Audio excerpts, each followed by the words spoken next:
We've got Mr. John Oloyede, also a legal practitioner, joining me here in Lagos. Thank you for coming on this morning, Mr. Oloyede. Good morning. Well, looking through this matter, all over the media, talking about the representation of Mr. Magu's name for confirmation as the chairman of the EFCC. But you've also seen how different arguments have been made about this kind of matter. Does anything surprise you, first and foremost?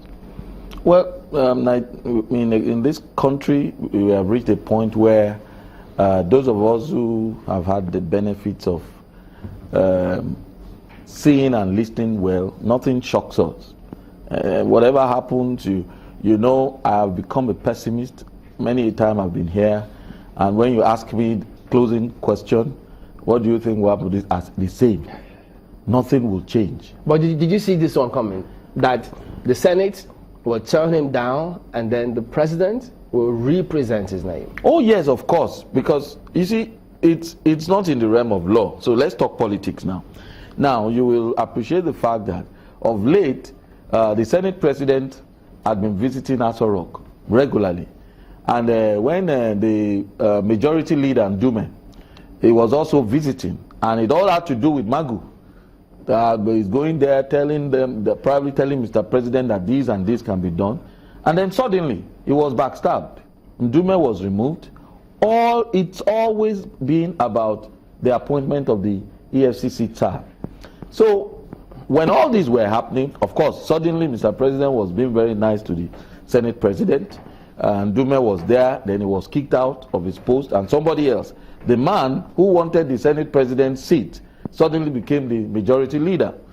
And so it's now rosy between the friend and the enemy, the two enemies in Senate, and then the one that was fraternizing with the president was kicked out.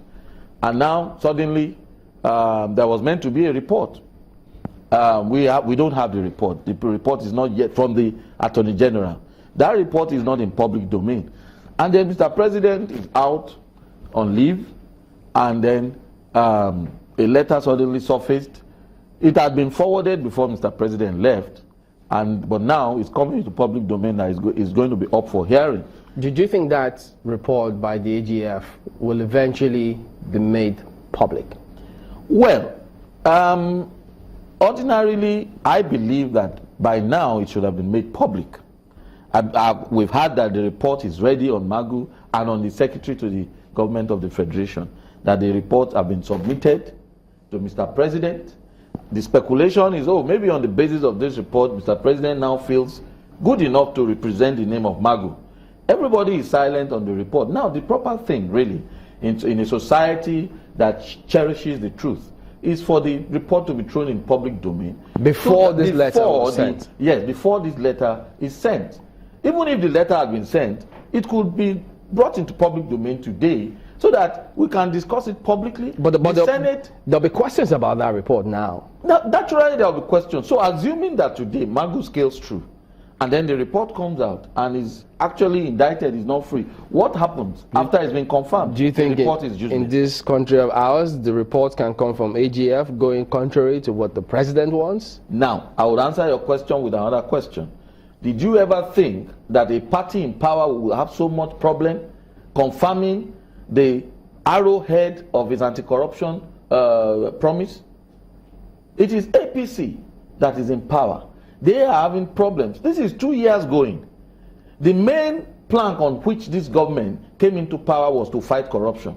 And if you have to take 2 years to appoint the man that will head the anti-corruption agency, then it means a lot is wrong with this polity. So nothing should surprise you. You cannot. If you ask me, do you think Magu will not scale through after all this rigmarole? Anything can happen.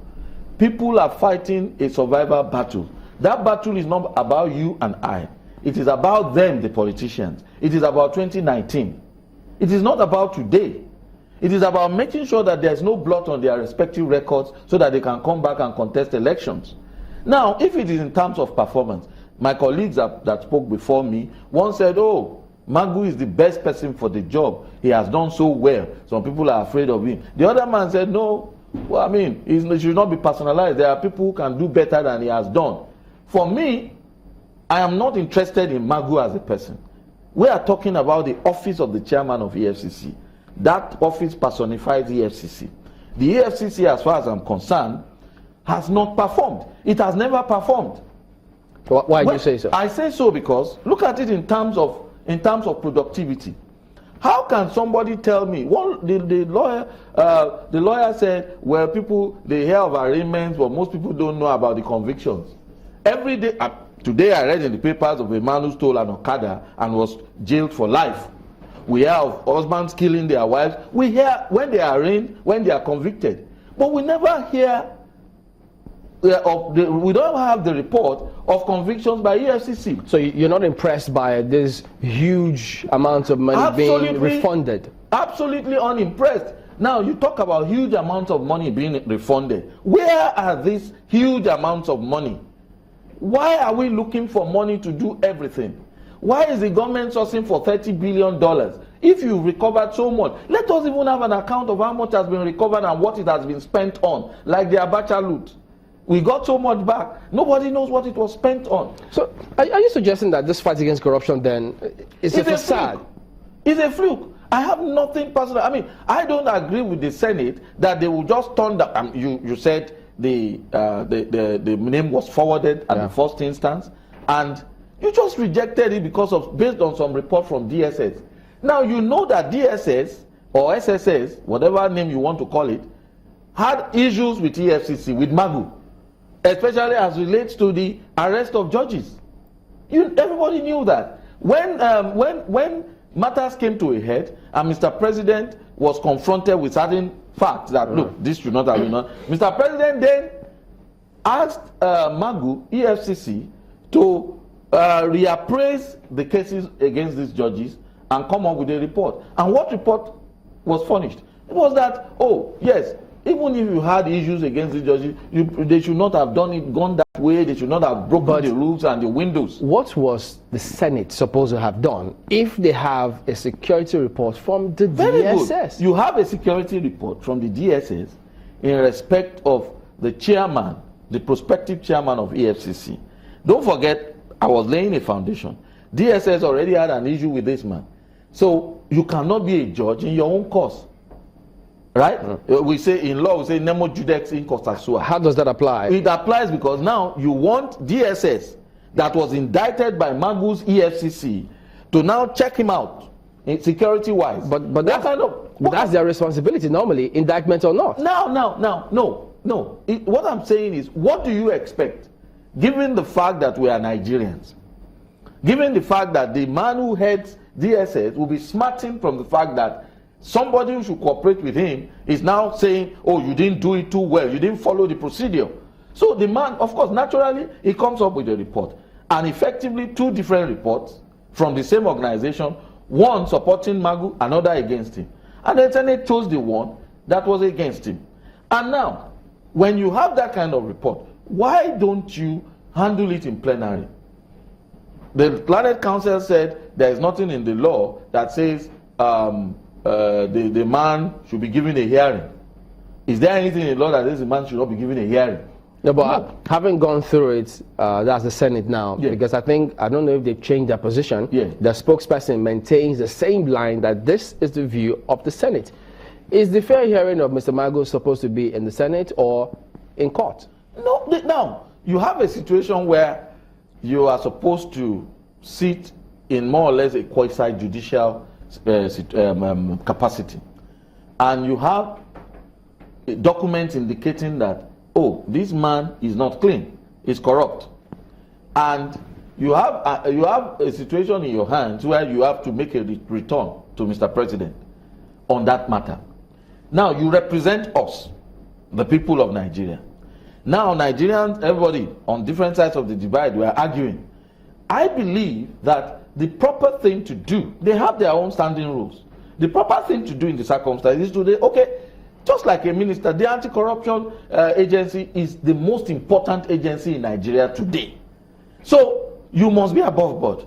So in order to show us, we the people that put you there, that look, we're not personalizing this. What stops you from saying, okay, Mr. Magu, please attend to the chambers.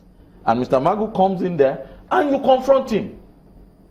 Or you write him that we have this against you. Do you have anything in rebuttal? And the man comes in full public glare and he said, yes, your house rent was paid for you by so and so person.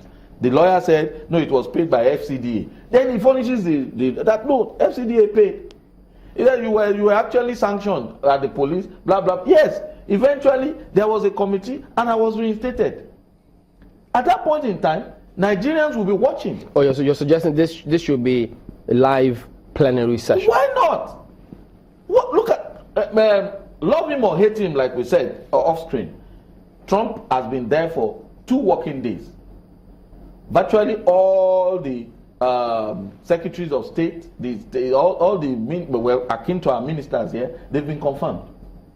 From the first day he hit the ground running, everybody is in place. All the captains of industries they've visited, the presidents, prime ministers of most important countries, they've booked appointments. Now, we're 2 years going in Nigeria. Now, and the anti-corruption drive is the #1 priority of this government. We have not been able to have a man in place to head that agency. Why is it that this government thrives on controversy? Why is it that every week we have one controversy to contend with in this country instead of governance? Now, the Chief Justice of Nigeria, CJN, the CJN, the controversy surrounding that is coming up in a couple of days. A man ought to have been confirmed, is not being confirmed.